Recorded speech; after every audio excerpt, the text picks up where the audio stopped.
आपको बता दें, कोरोना वायरस संक्रमण के प्रसार को रोकने के लिए मार्च से लागू किए गए लॉकडाउन के तहत सिनेमाघर, स्कूल, कॉलेज समेत अन्य सार्वजनिक स्थानों को बंद कर दिया गया था।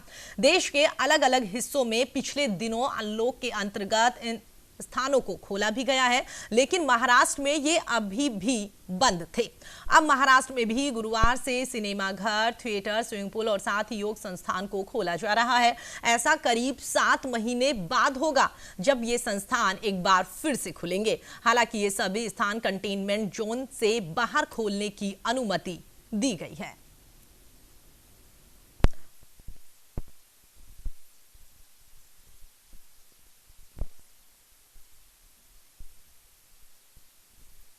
उसको लेकर अनलॉक की प्रक्रिया जो अपनाई गई थी बाद में, लॉकडाउन के बाद में, कि धीरे धीरे एक बार फिर से सभी लोग पटरी पर लौटना शुरू कर दे। लेकिन अगर महाराष्ट्र की बात की जाए तो महाराष्ट्र में अभी तक तमाम संस्थाएं, तमाम कॉलेज, स्कूल और साथ ही जो भी एक्टिविटीज थी सभी को बंद कर दिया गया था। लेकिन अब उम्मीद कर सकते हैं कि 7 महीने के बाद से सरकार की ओर से फिर से आदेश दिए गए हैं और उसके बाद से अब फिर से ये तमाम चीजें खुलेगी।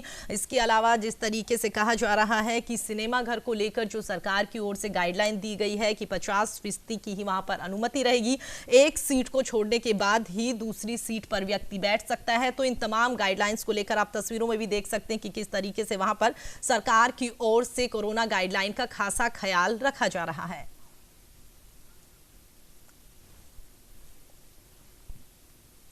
चलिए आगे बढ़ते हैं। तो हम आपको बता दें, दिल्ली से हमारे ब्यूरो चीफ प्रशांत हमारे साथ जुड़ गए हैं। जी प्रशांत, जानना चाहेंगे जिस तरीके से लॉकडाउन हुआ उसके बाद अनलॉक की प्रक्रिया अपनाई गई, लेकिन महाराष्ट्र की बात की जाए तो करीब 7 महीने बाद आज वहां पर अनलॉक की प्रक्रिया सही ढंग से अपनाई जाएगी। तमाम संस्थाएं आज वहां पर खुलेगी। क्या कुछ लगता है आपको, कितना सही है ये, और साथ ही सरकार की गाइडलाइन का क्या कुछ ख्याल? जी प्रीति, मैं आपको बताना चाहूंगा कि महाराष्ट्र सरकार ने मिशन बिगिन अगेन के नाम से ये अनलॉक शुरू किया है और आज सिनेमा हॉल, योग संस्थान और मल्टीप्लेक्स और थिएटर को खोलने की छूट दी गई है। इसके अलावा कुछ गेम्स यानी स्विमिंग पूल वगैरह को भी छूट मिल गई है। कंटेनमेंट जोन के बाहर जो है उन्हें छूट मिली है, जोन के अंदर वालों को छूट नहीं दी गई है और कोरोना प्रोटोकॉल के पालना के साथ इन्हें खोला जाएगा। सोशल डिस्टेंसिंग की आपको पालना करनी होगी और 50% क्षमता के साथ खोले जाएंगे। लेकिन स्कूल, शैक्षणिक संस्थाएं और धार्मिक संस्थान यानी मंदिर, मस्जिद नहीं खुलेंगे, जिसकी मांग महाराष्ट्र में लंबे समय से चल रही थी। राज्यपाल ने भी जिसको लेकर मांग की थी। जी प्रीति, इसके अलावा अगर कोरोना गाइडलाइन की बात की जाए तो क्या कुछ खासा ख्याल वहां पर रखा जा रहा है? प्रशासनिक अधिकारियों की ओर से भी क्या कुछ इस तरह की गाइडलाइन अपनाई जा रही है?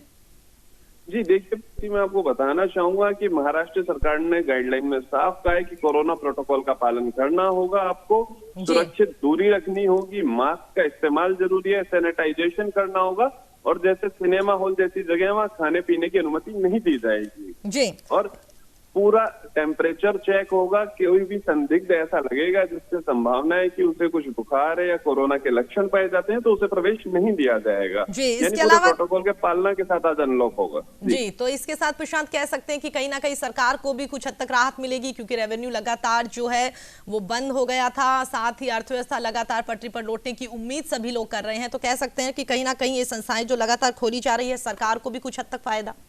जी बिल्कुल प्रीति, हम बात करें, देखिए माया नगरी के नाम से महाराष्ट्र का मुंबई फेमस है और पूरे देश के सिनेमा हॉल खुल गए थे, वहां का नहीं खुला है। तो फिल्म इंडस्ट्री को काफी लंबे समय से इंतजार था कि वहां पे थिएटर खुले, फिल्में रिलीज हो, OTT प्लेटफॉर्म की जगह लोग मल्टीप्लेक्स में आकर देखें। तो काफी उम्मीदें थी और सरकार को भी रेवेन्यू जनरेट होता है। जैसे सिनेमा हॉल खुलेगा या फिर अन्य संस्थाएं खुलती हैं तो सरकार को भी निश्चित फायदा पहुंचेगा। जी, चलिए प्रशांत, हमारे साथ जुड़ने के लिए और हमारे साथ जानकारी साझा करने के लिए आपका बहुत बहुत धन्यवाद।